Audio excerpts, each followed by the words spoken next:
Now, Peter gave us an incredible recipe this morning, a process that you need to go through to understand what you need to do, then take the next step.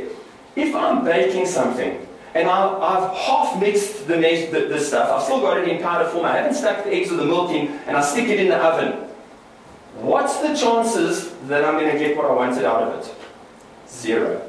So it's a process. You can't miss out steps. You need to understand that there are steps to go through. So follow the process, understand each step, make sure that you are completely comfortable with every single step, then proceed to the next step.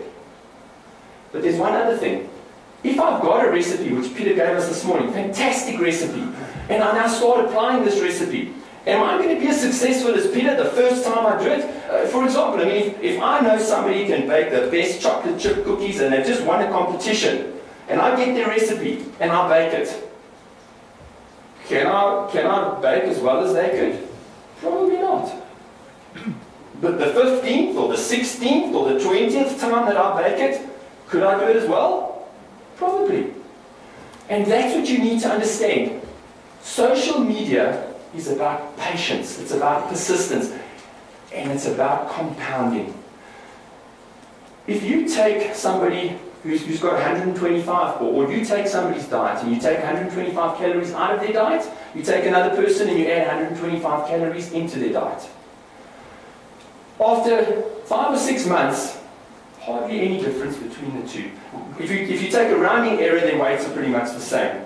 But 31 months later, the person who took 125 calories out of their diet a day, which is a can of Coke, is 9 kilograms lighter, and the person who added 125 calories to their diet is 9 kilograms heavier. 18 kilograms difference in weight.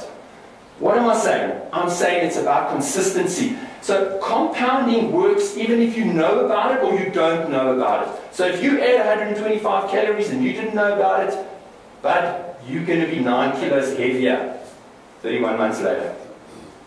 But if you know about it and you consistently take action every day, you know, social media is not about dipping your foot in the pool and pulling it out and going, okay, let's see what happens. Social media is about jumping into the pool, immersing yourself in it, and becoming part of the conversation. That's how you become successful. It's about consistency. It's about persistence. Because that's what's going to make you successful in social media, is consistency. People don't want to hear something from you today, and then 2 weeks later you pop back into the conversation and go, hi. It's about being there every day, participating every day, contributing every day. That's how you become thought of as an expert. When I went over to America and I arrived, Forrest Ward is a collector. He collected 22 pages of my quotations. Based on that, he decided, well, if somebody can consistently produce quality material like this over such a long period of time, he must have a good message to deliver. And hence the contact, but where did we actually do the business? We didn't do business on Facebook. We took it off Facebook. We started speaking over here. We started communicating on websites. We started communicating via emails, via direct messages through Facebook. Because you can't do business on Facebook. You can't do business on social media forums. You can't be the person sitting there with your feet braced against the table going, you will buy from me, because they're just going to click. I don't like you anymore. It's that easy on social media.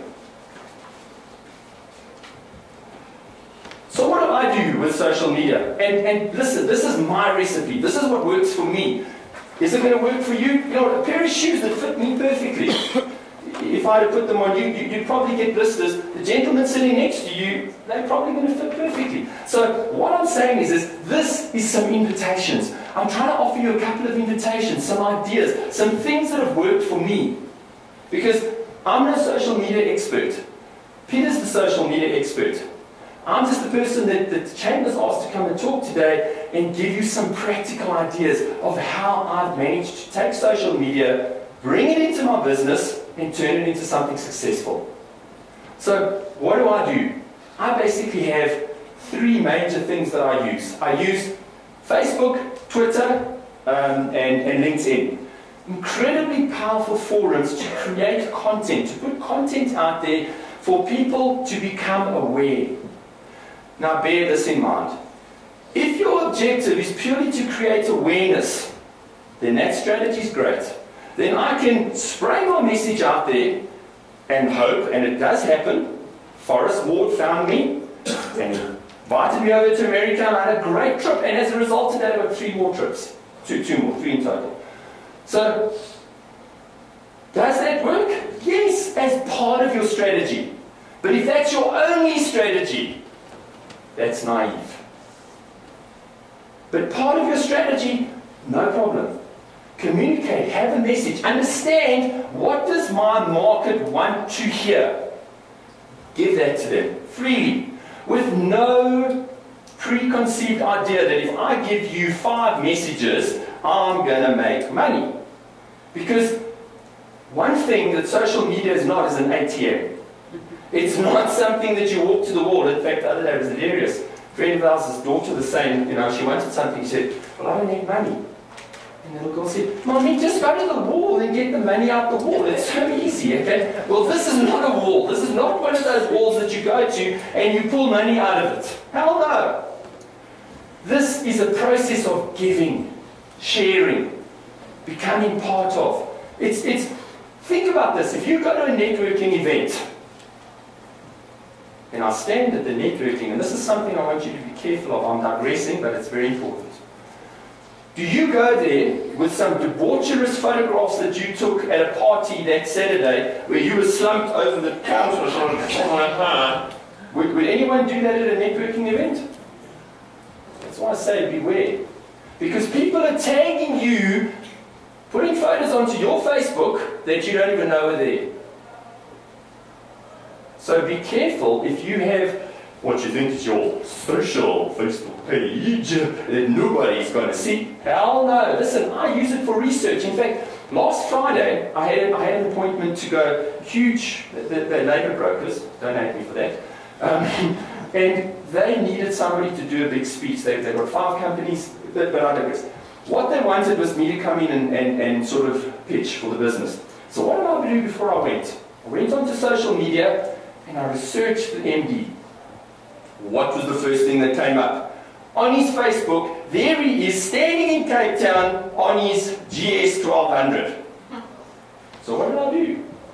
Jumped on my GS 1200, arrived outside his window and went vroom, vroom.